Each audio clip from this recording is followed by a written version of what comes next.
Hello everyone. In today's video, I'll show you on how you can add keyboard in SignalRGB. Basically, the first thing that you want to do is to make sure that your SignalRGB is up to date.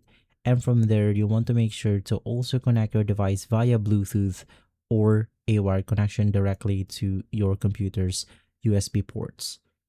From there, to confirm that you have a secured connection, simply click on the devices option inside the SignalRGB app, and from here your keyboard will then show up. Now, unfortunately, if your keyboard doesn't connect properly or automatically, this means that your device as of the moment is incompatible. So for now, we only have a few keyboards supported. Now you can check whether your device is supported inside signalrgb.com-devices. And from here, you then want to check whether you have a compatible model.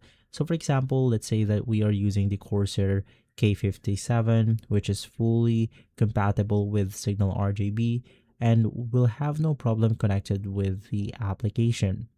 And so guys, if this video has been helpful, leave a like, subscribe, and follow Guide to Everything for more videos like this. Thanks for watching.